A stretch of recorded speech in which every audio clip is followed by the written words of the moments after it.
सबसे पहले तो ममता बनर्जी को आप ममता बनर्जी ना कहकर ममता बेगम कहेंगे तो ज़्यादा अच्छा रहेगा, क्योंकि जिस तरह से वो हिंदुओं पर अत्याचार करवा रही हैं, निश्चित रूप से उनका हिंदुत्व होने पर भी अब हम लोगों को शक हो गया है।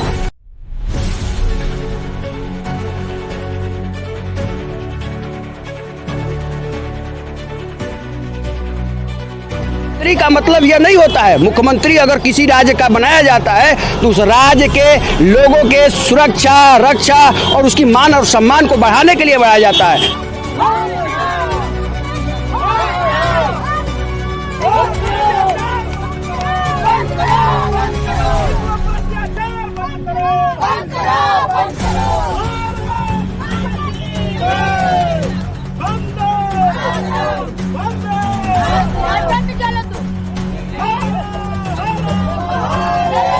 ये पश्चिम बंगाल में क्या हो रहा है? हमेशा हिंदुओं पर अत्याचार क्यों होता है वहाँ पर?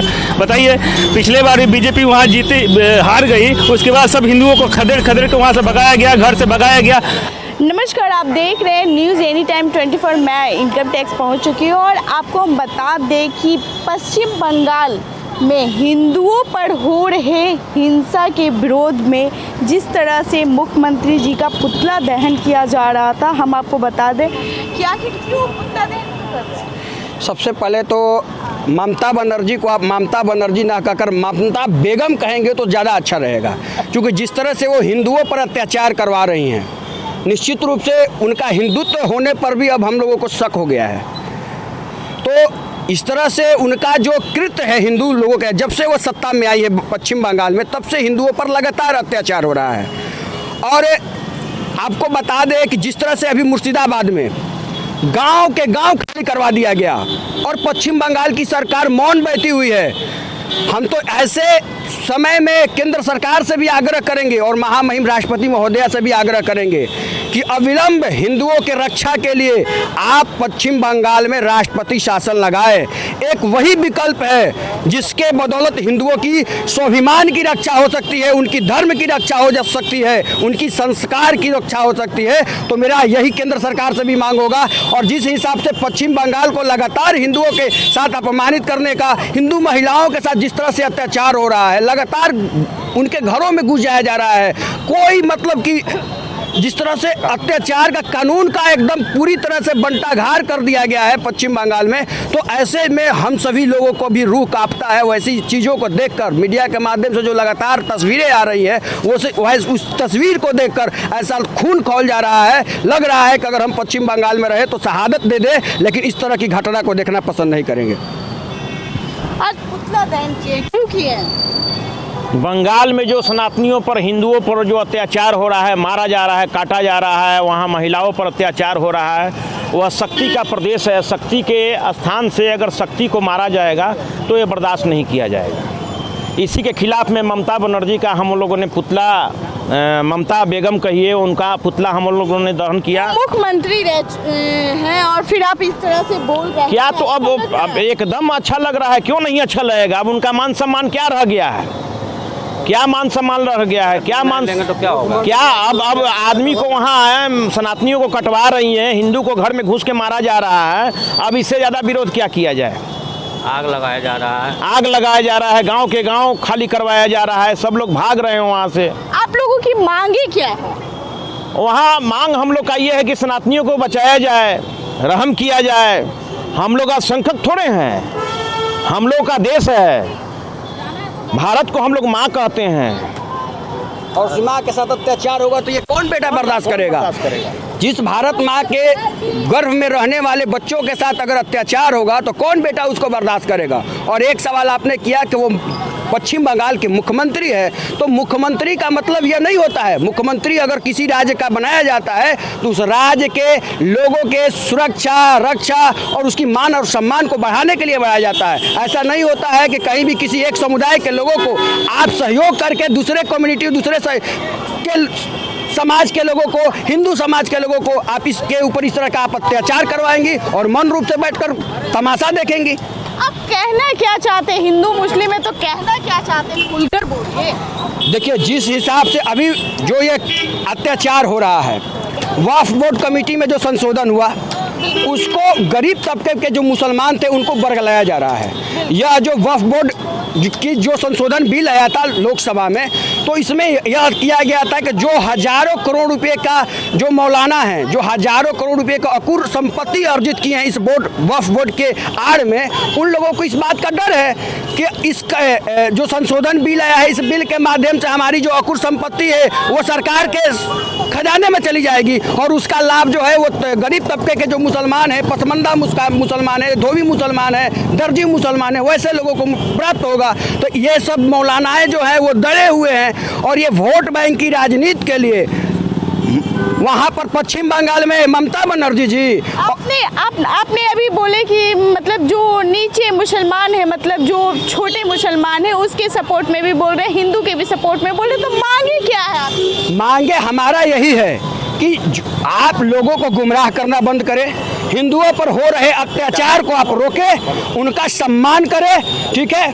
धर्म की भी ममता बनर्जी खुद हिंदू हैं, लेकिन जिस हिसाब से वो अपनी धर्म की रक्षा नहीं करती हैं, अपनी माँ बेटी का रक्षा नहीं कर पा रही हैं, तो वैसे मुख्यमंत्री को रहने का क्या औचित्य है? कोई अधिकार हम तो मांग करेंगे महामहिम राष्ट्रपति महोदया से और केंद्र सरकार से कि यथाशीघ्र बंगाल में राष्ट्रपति शासन लगाकर वहाँ की हिंदुओं की रक्षा की जाए। लेकिन एक तरफ आपने मुस्लिम की भी बात की है, जो छोटे मुस्लिम, देखिए हम सनातन धर्म के मानने वाले लोग हैं और सनातन धर्म में हमें यह बताया जाता है कि हम किसी धर्म के खिलाफ नहीं बोलते हैं, ना हम किसी धर्म को नुकसान पहुंचाते हैं, हम सभी धर्मों को लेकर चलते हैं। लेकिन अभी आपने जिक्र किया जी, अगर आप हमारे धर्म के खिलाफ, हमें मुस्लिम कम्युनिटी के लोगों से कोई परहेज नहीं है, लेकिन उन लोगों के से पर जरूर परहेज है जो हमारे धर्म के खिलाफ बोलते हैं, जो हमारे सभ्यता और संस्कृति को ठेस पहुंचाते हैं, जो हमारी भारत माँ के गर्भ में पल रहे माँ बहन को इस तरह से जलील करते हैं, वैसे लोगों से तो हमें परहेज है। और वैसे लोगों से हम लोग नसीहत भी देते हैं कि आप बंद करें, पश्चिम बंगाल को आप कश्मीर नहीं बनाएं। कश्मीर तो अब जितना अमन चैन में हो रहा है वो पूरा देश देख रहा है। तो भाजपा की सरकार और मोदी जी इस चीज़ के लिए संकल्पित है। अभी राज्य सरकार की कुछ ऐसी चीज़ें होती है, केंद्र सरकार सारी चीज़ों पर फोकस की हुई है, नहीं होगा तो केंद्र सरकार से हम लोगों ने मांग किया है। ममता जी कश्मीर बना रही है, एकदम बना रही हैं। जिस तरह से आज से 10, 15 साल, 20 साल, 50 साल पहले आप देखे होंगे कश्मीर में हिंदुओं को किस तरह से अत्याचार करके वहाँ से भगाया गया था, वही चीज़ बंगाल में दिख रहा है लगातार। मुर्शिदाबाद में हुआ क्या है, गाँव के गाँव खाली करा दिया गया, गाँव में आग लगा दिया गया, महिलाओं बेटियों के साथ इतनी अत्याचार की गई कि वो अपने गांव छोड़ने को मजबूर हो गए। यही चीज़ तो कश्मीर में होता था, लेकिन आज 370 हटने के बाद कश्मीर में अमन चैन है। हम गए थे जम्मू कश्मीर में माता वैष्णो देवी का दर्शन करने, हमने वहाँ के मुसलमानों से पूछा, उन्होंने कहा कि हम चंद पैसों के लिए जो पत्थर बेचते थे, फेंकते थे, आज 370 हटने के बाद हम स्वतंत्र रूप से मजदूरी करते हैं और उससे कहीं ज़्यादा पैसा कमाते हैं।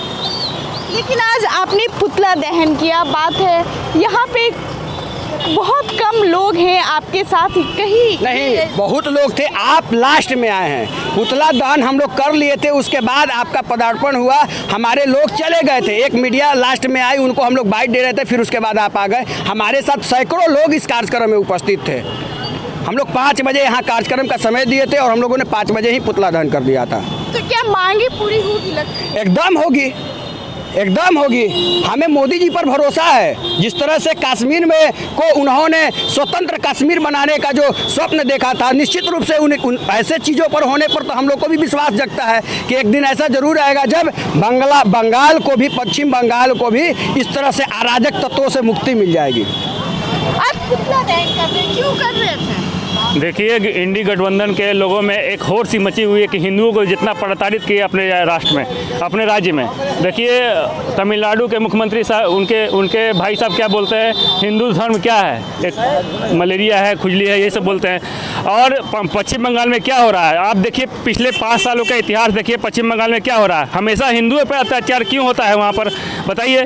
पिछले बार भी बीजेपी वहाँ हार गई, उसके बाद सब हिंदुओं को खदेड़ के वहाँ से भगाया गया, घर से भगाया गया। अभी मुर्शिदाबाद में वाली जो घटना हुई है, बताइए, हिंदुओं को ही भगाया जा रहा है वहाँ से। हिंदू अपने देश में विस्थापित हो गए और वहाँ के बेशरम पश्चिम बंगाल के मंत्री साहब क्या बोलते हैं कि वहीं से बंगाल में स्थापन हो रहा है। अरे शर्म आनी चाहिए तुमको ऐसा बात बोलने पे। तुम वहाँ पे वोट ले लेते हो, पंचायत में गोली चलवा करके, अरे हिंसा करके वोट लेते हो। गोली चलवा के भी वोट लेते हैं। अरे ये तो पूरा पंचायत चुनाव में वहाँ जो पश्चिम बंगाल में जिस तरह से पंचायत चुनाव हुए, गोली चला, सब बूथ कैप्चर हो गया, सारा कुछ हो गया, सब कुछ आपने सब विपक्षी पार्टियों को दबा दिया वहाँ बंगाल में। तो वहाँ है क्या? लॉ एंड ऑर्डर के नाम पे कुछ नहीं है। ममता जी हैं जो वहाँ बांग्लादेशियों को बसा करके वोट ले रही हैं और सब कुछ वहाँ बस उन्होंने बना दिया, आधार कार्ड, पैन बना, सब कुछ बना दिया, वोटर आईडी कार्ड बना दिया। और वो चाहती हैं कि बांग्लादेशी हमें वोट करके जिता दे, क्योंकि अब इस बार देखिए 2026 का चुनाव है, वहाँ के वोटर 2026 में चुनाव है, वहाँ बंगाल में चुनाव है, तो वहाँ के वोटर जागे तो जागे, नहीं तो ऐसे कटते रहेंगे वहाँ के हिंदू। लेकिन हम हिंदुओं के लिए खड़ा हैं, सनातनियों के लिए खड़ा हैं, किसी धर्म के लिए नहीं है। हम यहाँ गरीब मुसलमानों के लिए भी खड़ा है। जिस तरह से वक्फ बोर्ड में संशोधन हुआ तो पूरा देश, हम लोग 2-2 बजे रात तक हम टीवी देख रहे थे कि कैसा संशोधन हुआ। पहले क्या होता था कि कोई ये ज़मीन हो गया, किसी ने वक्फ बोर्ड ने बोल दिया कि ये ज़मीन मेरा हो गया। संशोधन होना चाहिए कि नहीं होना चाहिए? ऐसा देश चलेगा क्या? कोई बोल देगा कि मेरा ज़मीन है, ये ज़मीन उसका हो जाएगा और उसमें आप हिंसा करेंगे बंगाल में? ये ऐसा नहीं चलेगा। मोदी जी का राज है, कश्मीर हम उसको नहीं बनने देंगे और बांग्लादेश उसको नहीं बनने देंगे बंगाल को। बंगाल भी हमारा हिस्सा है, वहाँ भी हिंदू सुरक्षित है। जैसे बिहार में हिंदू सुरक्षित रहते हैं, वहाँ भी उन लोगों को सुरक्षित रहने का पूरा अधिकार है। देखिए राष्ट्रपति शासन की हमारी का मतलब क्या आपको कि ममता जी सुरक्षित नहीं रहने दे रही है हिंदू? अरे ममता बनर्जी खुद बांग्लादेशी है, वो खुद बांग्लादेश से भाग के आई है, तो क्या है बांग्लादेश को, ये क्या बंगाल को संभालेगी वो? वहाँ के लोग सिर्फ भावना बाकी उनको वोट दे देते हैं। उनको अब पता चल रहा है कि 15 साल का शासन कैसा होता है ममता बनर्जी का, वो तो देख रहे हैं ना वहाँ के लोग। हमारा केंद्र सरकार से, राष्ट्रपति महोदया से डिमांड है कि वहाँ राष्ट्रपति शासन लगाया जाए। लेकिन क्या है कि हर चीज़ केंद्र सरकार नहीं कर सकती। लॉ एंड ऑर्डर राज्य सरकार के अंदर में होता है, ठीक है, राज्य सरकार के अंदर में लॉ एंड ऑर्डर होता है। अभी वहाँ राष्ट्रपति शासन लगा दिया जाए तो फिर कल होकर सुप्रीम कोर्ट आके बैठ जाएगा कि क्यों आपने लगा दिया, फेडरल सेक्टर पर हमला हो गया। तो केंद्र सरकार को हर चीज़ देखना पड़ता है। वहाँ एक ही विकल्प है, 2026 में भारतीय जनता पार्टी को लाए और वो सुरक्षित प्रदेश बनाए। जिस तरह से आपने एक समुदाय को, एक शांति प्रिय समुदाय को, मुसलमानों को आपने वहाँ एक छूट दे रखा है बंगाल में, ऐसा नहीं चलेगा। संविधान इस देश में है, संविधान के अकॉर्डिंग सब कुछ काम होगा। और संविधान जहाँ टूटेगा हम लोग वहाँ खड़ा रहेंगे, आज जहाँ खड़ा नहीं रहेंगे वहाँ सुप्रीम कोर्ट में भी जाएंगे इस बातों को लेकर के। देखिए सब कुछ है, ममता बनर्जी को यहाँ झुकना पड़ेगा।